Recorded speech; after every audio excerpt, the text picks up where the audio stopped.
record player, not vinyl. Hello, dear friends. Very, very good to see you here. Very good to not see you, but to know that you are there. All the people who are watching us in this live stream of this listening session with Monsieur Marc Ribot. And as you know, and as maybe the people who are watching from afar don't know, Marc Ribot has been programming the last 3 days of this weekend now in the Elbphilharmonie Hamburg, and he's almost through, I would say, but there are still some concerts to go, and it is very nice of you to come here and to do this listening session with us. Thank you, Marc. My pleasure. Thank you. So, the listening session works in a way, by the way, I am Tom, I'm working for Elbphilharmonie Hamburg. The listening session works in a nice way insofar as the guests choose the music that we're going to listen to. So, and I can promise you this is a very beautiful and very deep American meditation in contemporary music of the last 60 years, I would say. And we were just backstage and we were still, going back and forth with tunes, so I have to change the first tune, but it will be the same artist. It will be Albert Ayler. So this is something I can already tell. And now I have to find the record, and that's the one.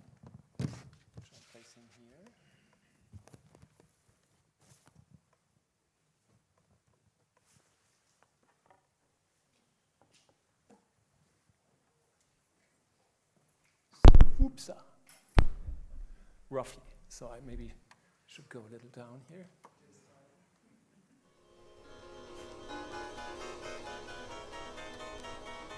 The ending of this song before, I think.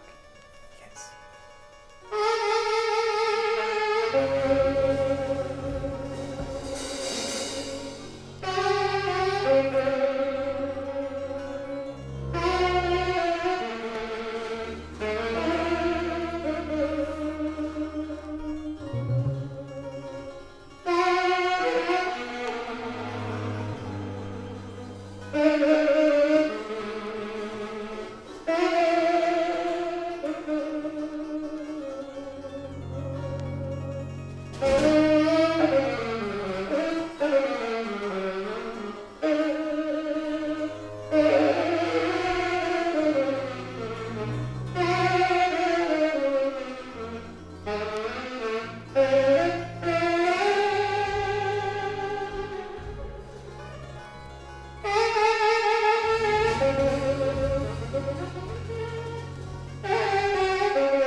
So spirits are flying high in this one here. Can you tell us a bit about your connection to Albert Ayler? And I will bring here some, it's not an LP cover, it's just the CD of your Spiritual Unity record, which has, of course, some relation to Albert Ayler. Maybe you can tell us a bit about how you came across his music and his spirit and his work. Well, the bass player that played on the tracks that we just heard is Henry Grimes, late Henry Grimes. And although we didn't, I guess you didn't have it in the supply room, his playing on another Albert Ayler record, originally titled Swing Low, Sweet Spiritual, was just the most amazing bass playing I'd ever heard. It went between the traditional role of a bass player, supportive role of a bass player, and the soloist in a way that I'd never heard before. And it was, I'd had presumed, along with most people, that Henry wasn't around anymore. And thanks. And I was very surprised to find that he was. And when I learned that he was back on the scene, he had gone to L.A. And fallen on hard times for about 20 years and really been lost to the community of musicians. And when he resurfaced, I immediately scheduled a gig, tried to see if we could play together, and we wound up playing together for quite a while. Did he have his bass with him all the time, or did he even abandon playing for a longer time? He sold his bass, and he was living in L.A. in a very bad situation, doing very low-paid labor and starving, basically. Did you provide him with a new instrument then, or how did you get I didn't. William Parker gave him a bass. Oh, cool. Which he William treasured, which he really treasured. But we wound up working quite a bit together. It was Roy, myself, Chad Taylor, who will be playing with us tonight. The drummer. Who played in the my jazz, supposedly, quartet last night, and will be playing with us tonight in the Shrek Rootless Cosmopolitans thing. And also Roy Campbell Jr., who, when Roy Campbell died, we continued as a trio. So, but we played a lot of gigs, and it was really probably the best music I think I ever participated in. But how did you come to him and to his music, Ayler's music, I mean, in the first place? Oh, well, I probably, I started, well, again, that's a story involving someone who, Anthony Coleman, who I played keyboards last night in the Postizos. And we're going to be doing a horror movie tonight, Shadows Choose Their Horrors, Jennifer Reeves, sort of reverse vampire movie tonight. And I was playing all this stuff, and Anthony said, you should listen to Albert Ayler, because apparently some of what I was writing sounded like Ayler's compositions. And also I was playing in the Lounge Lizards, which was somehow wanted to be related to that music. And so I started listening in depth, and what I liked about it, and I realized more or less everything I chose, is that it has some relation to, it's not music as an aesthetic object that you think, oh, this is me. Is this my? It seems like it's okay. It's on. It's not so much an aesthetic object, so you think, my, this is pretty, but it's music as a ritual that does something that transforms people, draws them in a way. I mean, with that track we just heard, it sounds like it was recorded live, and it was recorded very badly. But what it gives you is the certainty that you have a kind of, that you're a witness to something. You know that something was going on in that room.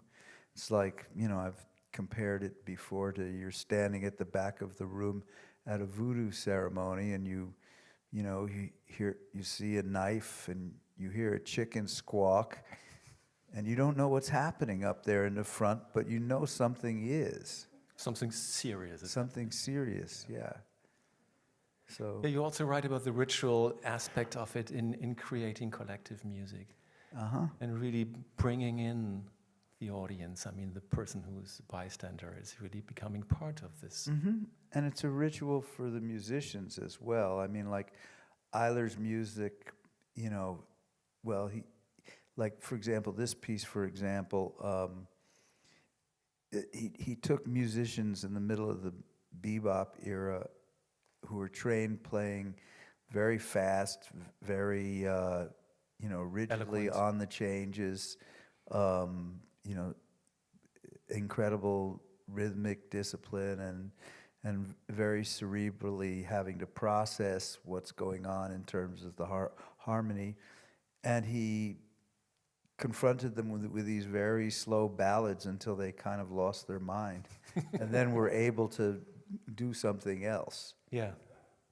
There's this famous story of Gary Peacock, the bass player, who was playing simultaneously or at the same time, at least, with Miles Davis and with Albert Ayler, and they were always mocking him, saying, "Why are you the Miles Davis player? What are you bothering with us?" And then he finally even quit Miles in order to continue playing with Albert Ayler, which tells you something about his sincerity in terms of musicianship. Not saying that playing with Miles was a mistake, of course, but really choosing, this urgency in the music.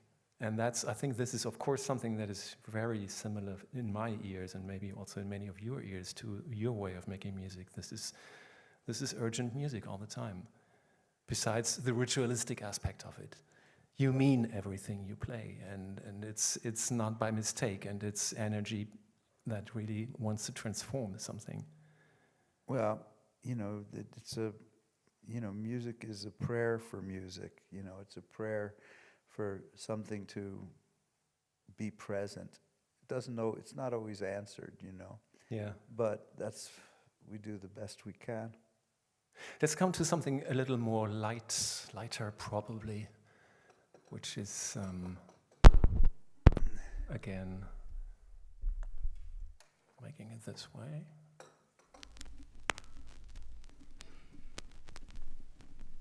One, two, three. 1, 2, 3. Ow! All right. Got to know how to hold it, like on him rolling. Mashed potato, do the alligator. Put your hand on your hips there, let your backbone slip. Do the 1, 2, say.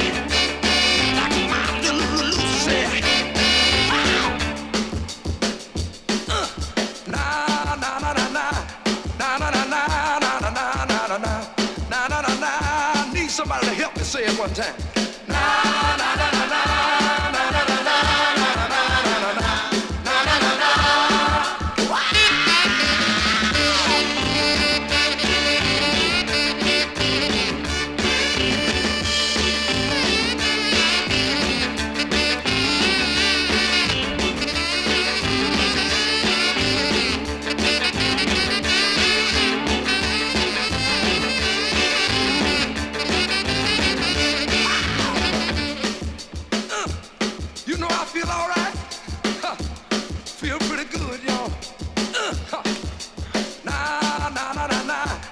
na na na na na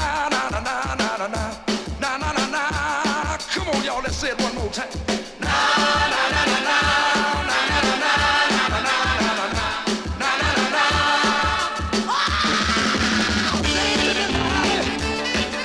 Long tall Sally, twisting with Lucy, doing the 1, 2, say.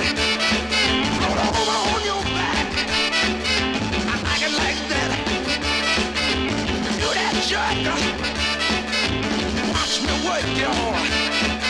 I'll do it. I'll do it. Help me do it. Help me.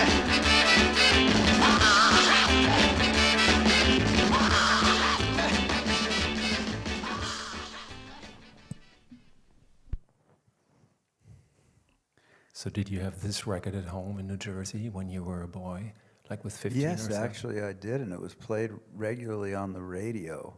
Sure. And yeah, I got to, well, I had the mixed blessing of working with Mr. Pickett. Mm-hmm. Oh. Tell us more about it. Well, I don't think it's any secret. I mean, obviously he's a great musician, but I don't think it's a big secret that he wasn't really a nice guy.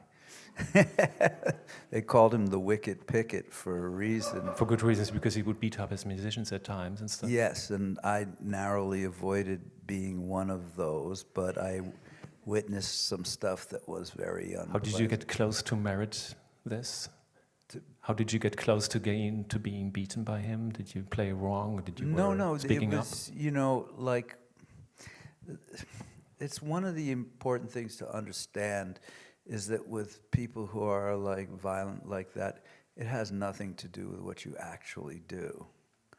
Like, it had to do with something in his brain. Like, one night we were on a tour with a Soul Clan tour, which had Sammy Moore from Sam and Dave and a bunch of other people, and we were backing up Wilson.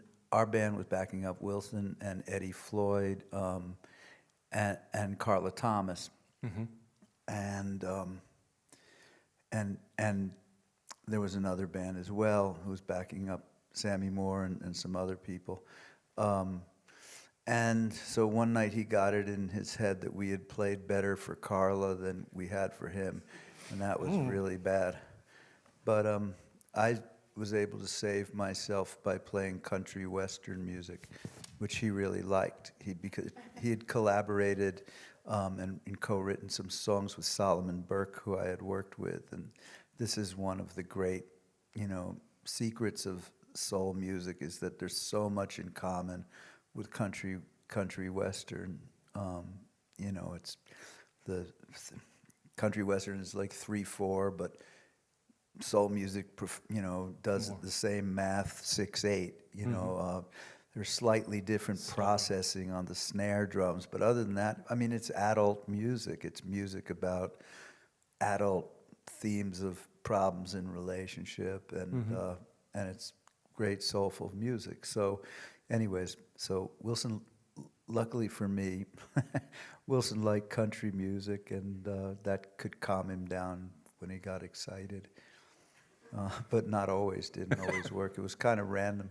But, what I like, I don't know, what I like about, this fits in with the ritual thing, if we want to pretend that I have some unifying theme. And, dancing is a ritual, 1,000 dances, it's a lot of dances. And it's not for nothing that, Wilson, it's not for nothing that Patti Smith took an entire verse of this tune and incorporated it into her beautiful poems, Horses. Mm-hmm. She quotes almost an entire verse of this song in Horses, and also worshipped, this kind of soul music. So, the thing is, when you're on stage with people who are real rockers, definitely Wilson and Patti Smith, and Iggy Pop and Chuck Berry, and I would also throw, believe it or not, Tom Waits into that category. Okay. I witnessed all kinds of crazy violence from Wilson. I saw Patti Smith when she didn't feel it was grooving, like pound the mic and spit on stage, like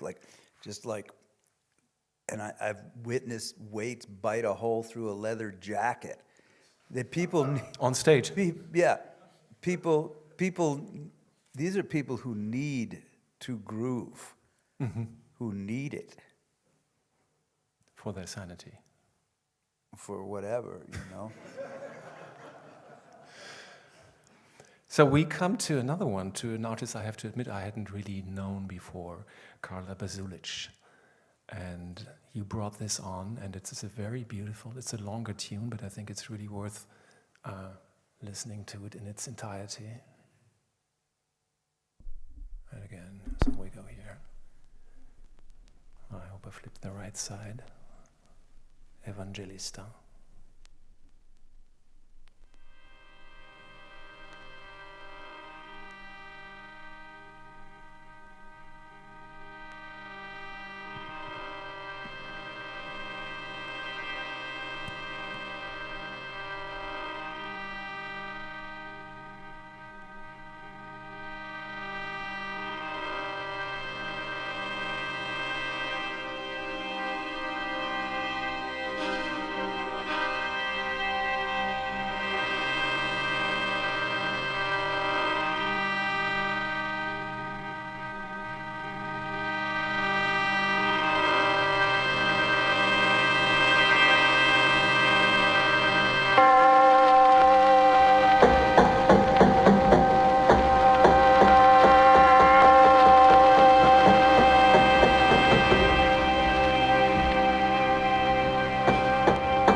I want you to get up.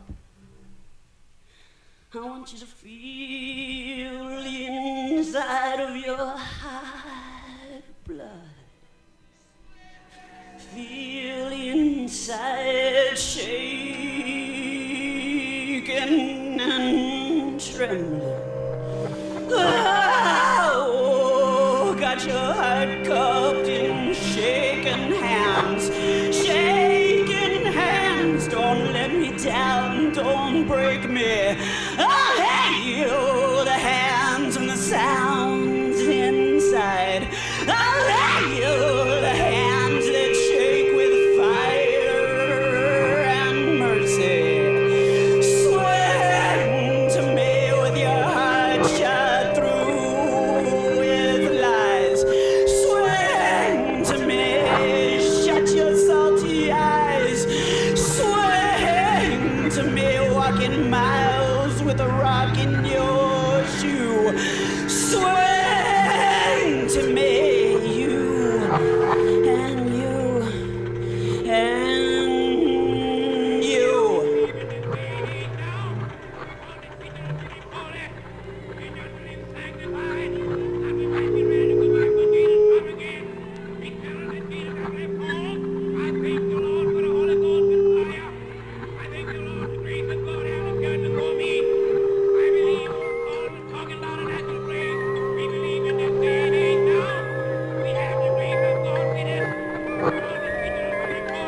You're so cupped in the sound of those great hands. Oh man, don't squeeze too hard. Ah, squeeze me till the sound comes out of me. Break me if you have to, as long as I can hear the sound inside. The sound inside, the sound inside. The other side is pulling me around, but I'm pushing back. I'm pushing harder and harder. I'm crawling back to you.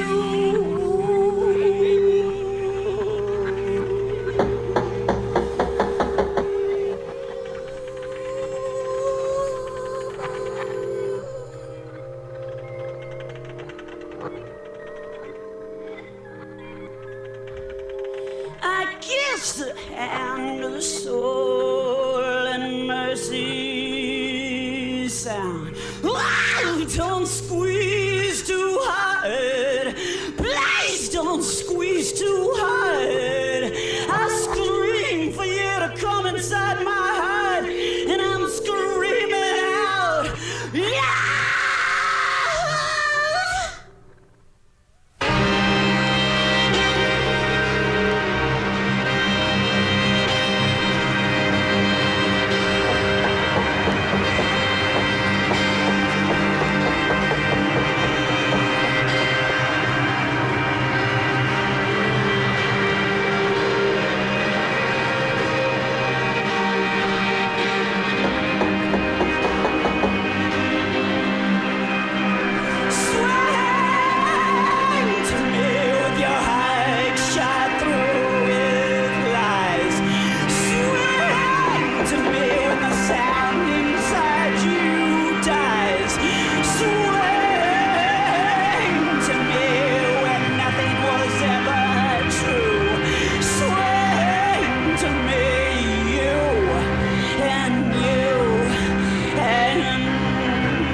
Speaking of music as a ritual, Yeah. She has it all in there. it's really powerful. Recording of an evangelist shouting in the background, church organ, the whole deal. Yeah. But, I think that's important to remember, because especially now, because basically political life in the United States has just collapsed. And so we're thrown back on our civil society as our last defense. And so it's important to remember that we have a church too. The Church of Carla. The Church of Wilson Pickett. Yeah. The Church of Iggy Pop. The Church of Patti Smith. I mean, she was reading her poem, just the day after the election, was just trying to soothe people and to say pretty much exactly that, back to work, not being like totally depressed. It was really touching, when you were beginning your Reflektor Festival, you said, I was walking around in the docks in Hamburg, and I was seeing Hamburg Harbor, and I think that was the last view my grandparents had before they went to the US in 1905 or so. You said it was 120 years ago, and maybe it's time to return. And the first, I thought, well, it's a joke, but of course it's nothing of a joke in a way. And then you said, you gave another hint yesterday when you were playing with the Cubanos Postizos, referring to all the Cubans who would, flee to Florida, and to say maybe it's time to swim back to Cuba. So, really, are you contemplating to emigrate now? What's your plan? That's dispensed on a need-to-know basis. I'm not going to talk about it on the radio, but okay. Let's just say that to the extent that I have a plan, my thinking about the impossibility of what's going on, that part wasn't a joke, but I don't think that, I think that we need to do something other than run away back to Europe, or certainly run away back to Cuba, although that has been the solution for at least one member of Cubanos Postizos. Jay Rodriguez, who's going back? No. Well, anyways, I don't want to get into it. Okay. But one of our band members didn't make it through Trump's first term. We'll just say. Understand. Well, yeah, that's something only Ornette can heal us from right now, I think. We're going to listen to a piece by Ornette Coleman, played with the band he had in the late 80s. Let me see. Trying to make it right here, more or less.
Ornette Prime Time. So that was about the music that you came up when you moved to New York City. That was about that time, late 70s, right? That's right. That's right. So that immediately caught you. And did you have any deeper connection with Ornette in the upcoming years then? Well, the rhythm section of that you just heard on that record, Jamaluddin Tacuma and Calvin Weston, I've worked with and known for years and admired for years. We have a band together called the Young Philadelphians because they're both from Philadelphia. Mm-hmm. Yeah, I mean, that was a very kind of interesting, makes it interesting record to play in conjunction with the Eiler stuff and Wilson Pickett because, well, it doesn't have the same tempo as Land of a Thousand Dances, but it has in common with it that it's dance music. I mean, like, Ornette grabbed Jamal and Calvin when they were teenagers. They were, teenagers playing funk and disco, and like in Philadelphia, and kind of semi-kidnapped them and got them, rehearsed with them for months and then started playing and made this record and other things. But it also has in common, repetition. So there's dance, there's repetition. This was influenced I think by Ornette jammed with the Jujuka musicians, you know, and from Africa, yeah. Yeah, but also you can hear in this, or if you listen closely, you can hear like 15, 20 years later that Ornette has made kind of a science out of the collective improvising that was returned to by earlier free jazz musicians. Like what I hear in this track is that Ornette, what they rehearsed was ways of playing together where each instrument, although everybody was improvising all the time, each had to find its sonic space. Each, you know, in terms of texture, in terms of tessitura, I guess it's called, yeah. you know, in terms of what a kind of counterpoint, who's playing what, and when they're playing it. So it's a kind of really, it's a very, they worked on that a lot, how to find, you know, when you get the kind of very trebly tone of one of the guitarists, Charles Ellerby, and you get the bassier classic jazz, you know, jazz tone of Bern Nix, the other guitarist, and you get Jamaaladeen his bass playing can be a bass or it can be very high and percussive and leap into melody realm. The snare sounds like a very contemporary trap drum now. It's very interesting. You know how much he would foresee in this kind of arrangement. And how much he would foresee in it, and how much Ornette did not really, you know, I mean, he was doing something that was very old to jazz, which was transforming pop music, or participating in pop music, like this idea that we want to be, you know, I mean, it's a tragedy that we're marginal, you know. Totally. It's not something to be aspired to. No, that's true. We're not talking about harmonics now because I feel tempted, but I think we should rather listen to another very different song. Yeah, that way I won't be tempted to pretend I know what it means. I was just wondering how far did you go into all this harmonic stuff of Ornette's? So let's see whether I got this one right here, because I overshadow the groove here, which is not something I like particularly. Soyez muette pour moi, idole contemplative. No, this is beautiful, but it's not the one I wanted. intended. No. But a very nice one.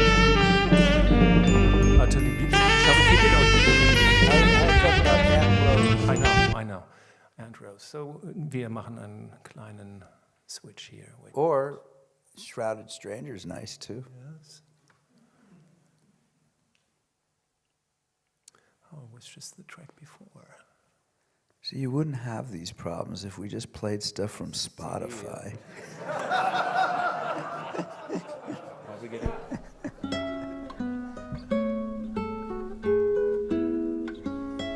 Aunt Rose, now, might I see you with your thin face and buck-toothed smile and pain of rheumatism, and a long black heavy shoe for your bony left leg, limping down the long hall in Newark on the running carpet past the black grand piano in the day room where the parties were, and I sang Spanish loyalist songs in a high squeaky voice, hysterical, the committee listening while you limped around the room, collected the money. Aunt Honey, Uncle Sam, a stranger with a cloth arm in his pocket, and huge young bald head of Abraham Lincoln Brigade. Your long sad face, your tears of sexual frustration, what smothered sobs and bony hips under the pillows of Osborne Terrace. The time I stood on the toilet seat naked, and you powdered my thighs with calamine against the poison ivy. My tender and shamed first black curled hairs. What were you thinking in secret heart then, knowing me a man already? And I, an ignorant girl of family silence on the thin pedestal of my legs in the bathroom. Museum of Newark. Aunt Rose, Hitler is dead. Hitler is in eternity. Hitler is with Tamburlaine and Emily Bronte. Though I see you walking still, a ghost on Osborne Terrace, down the long, dark hall to the front door, limping a little with a pinched smile in what must have been a silken flower dress, welcoming my father, the poet, on his visit to Newark. See you arriving in the living room, dancing on your crippled leg and clapping hands. His book had been accepted by Liverite. Hitler is dead and Liverite's gone out of business. The Attic of the Past and Everlasting Minute are out of print. Uncle Harry sold his last silk stocking. Claire quit interpretive dancing school. Bubba sits a wrinkled monument, an old ladies' home, blinking at new babies. Last time I saw you was the hospital. Pale skull protruding under ashen skin. Blue-veined, unconscious girl in an oxygen tent. The war in Spain has ended long ago, Aunt Rose.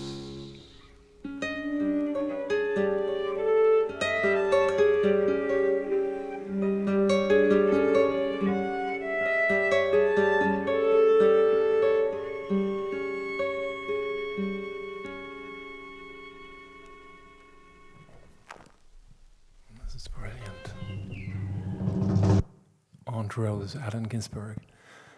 Allen Ginsberg, one of those super wonderful, famous beat poets from America and from New Jersey, as you.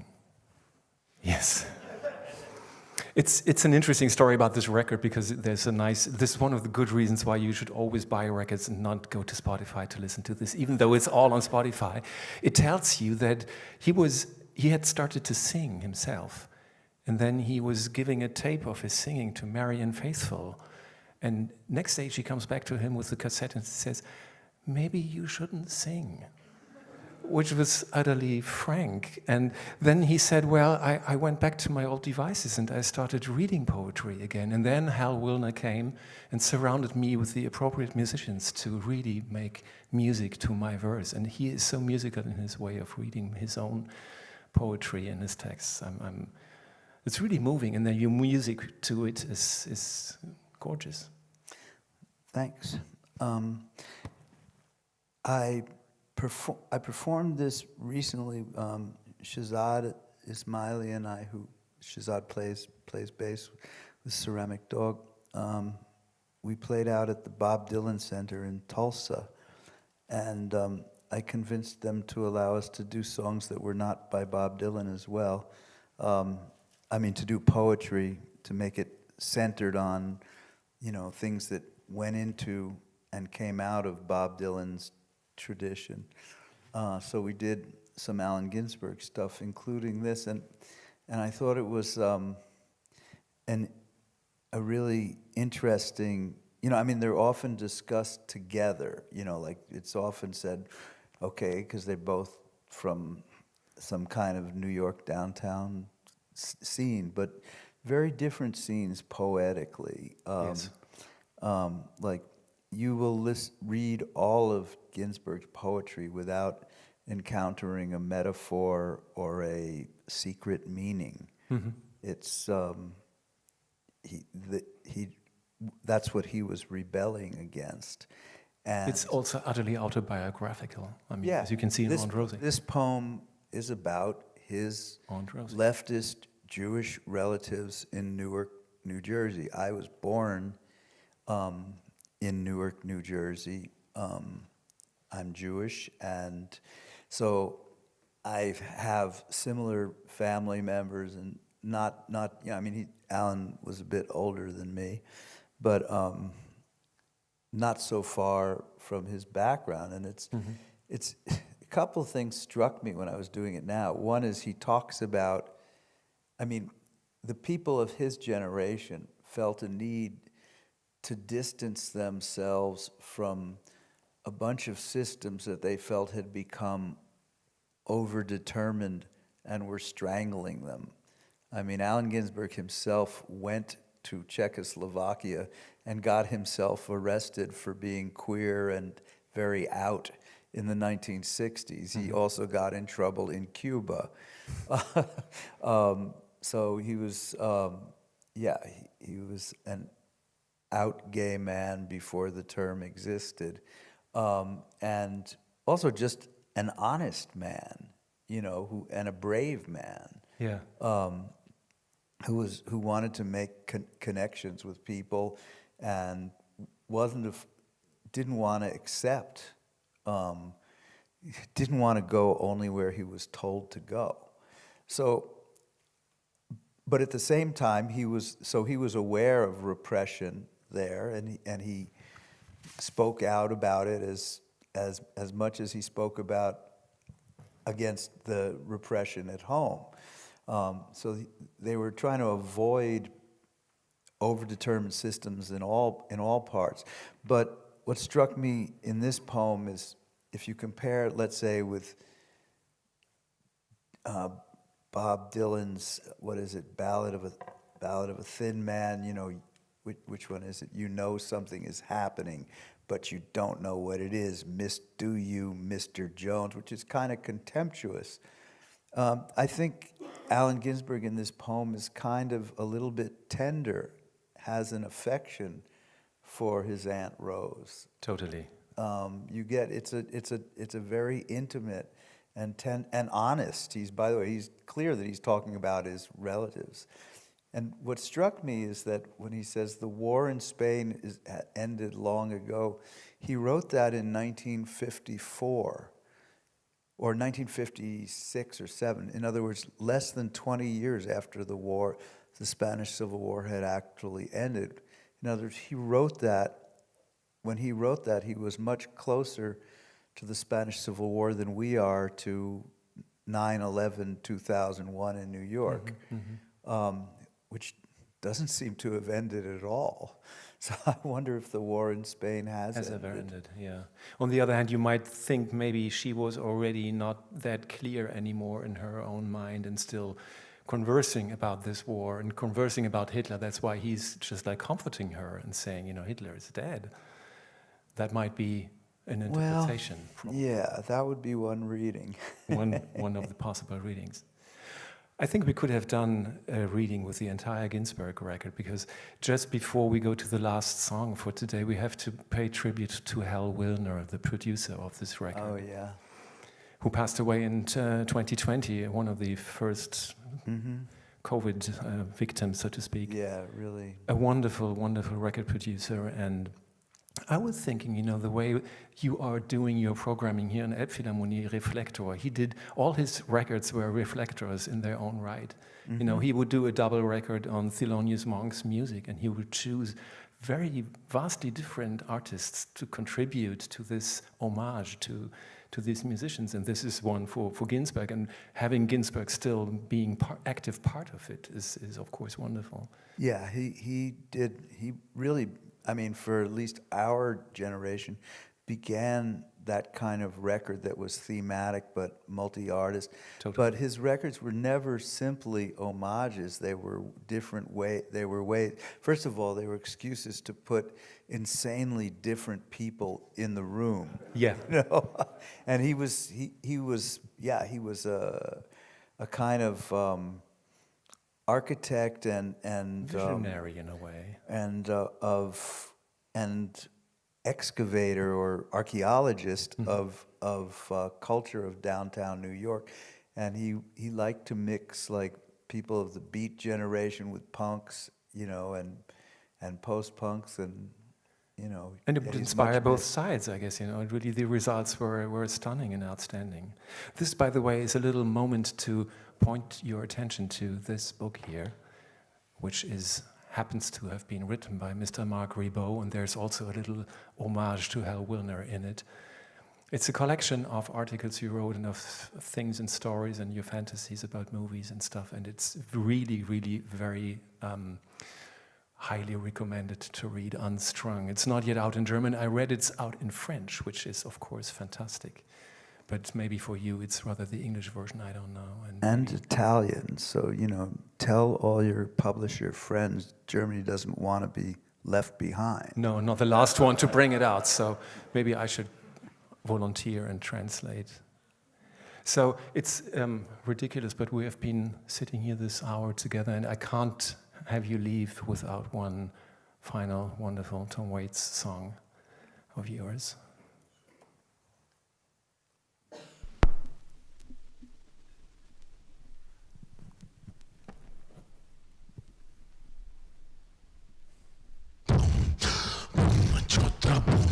They're shutting down. They're shutting down. They thought it was a monster, but it was the king. They came to his island and they brought her with them. They wanted to get his picture, but they were surprised by his enormous size. And when he saw the woman, he took her without question. Because after all, he was the king. And he loved the woman. He loved the way she looked. And she wouldn't stop screaming. But he loved the woman.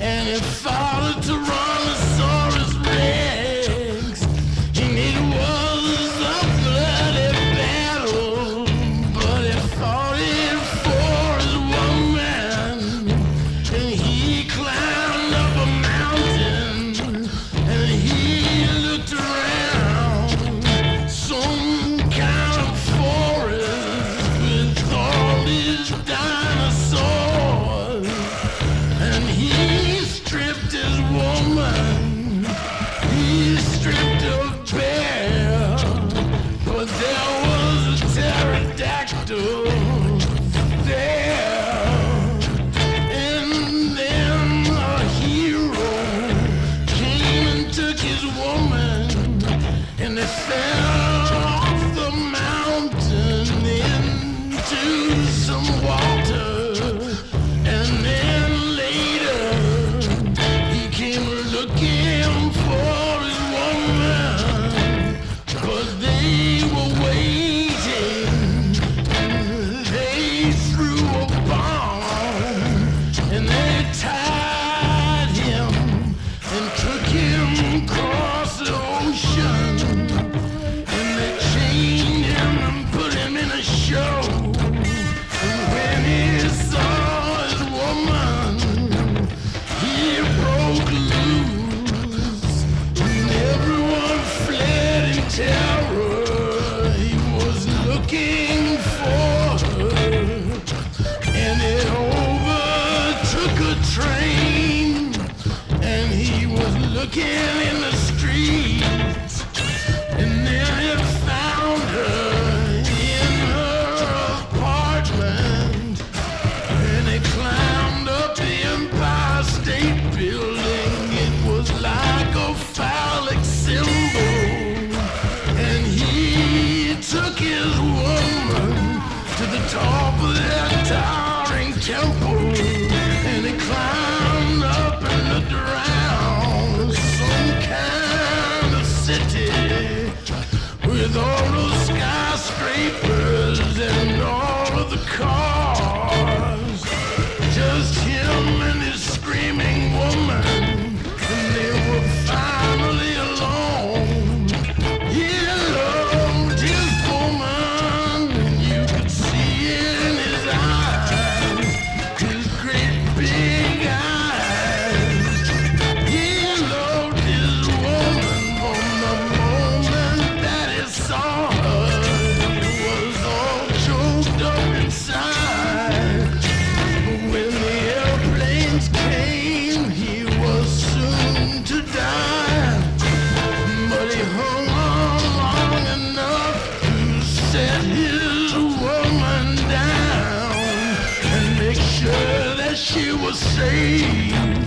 as the bullets pierced.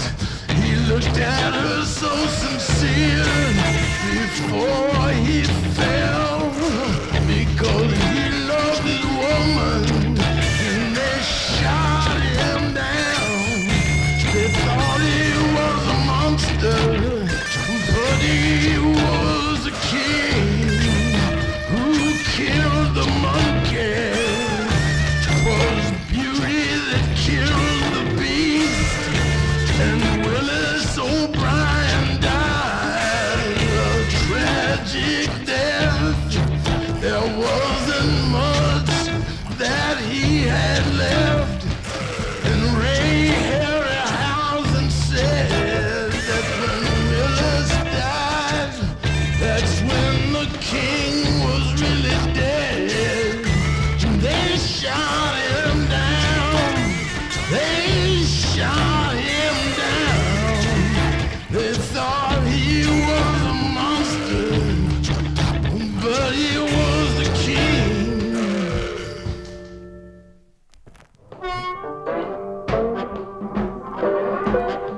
He was a monster, but he was a king. We should explain a little bit. Yeah, go ahead, explain a bit. King Kong. First of is all, the that name of the wasn't song. actually a Tom Waits composition. That was Tom performing the song King Kong by Daniel Johnston, who was an amazing, the late Daniel Johnston, who was an amazing songwriter. But in that song, he describes every single scene in the movie King Kong. And his description is very much about a love story between King Kong and the Fay Wray character. Yeah. And it's, again, this urgency we've been talking about. I mean, Tom Waits, you recorded that with him 20 years back, right? Yeah. Yeah.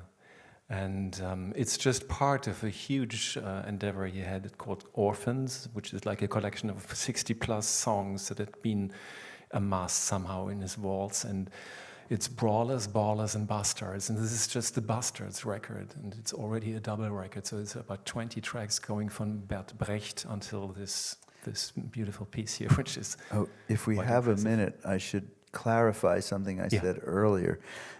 Since I was talking about Tom in the same discussion as Wilson and all these other people, I should probably clarify that Tom bit through his own leather jacket. It wasn't mine. Oh. Well, that's comforting.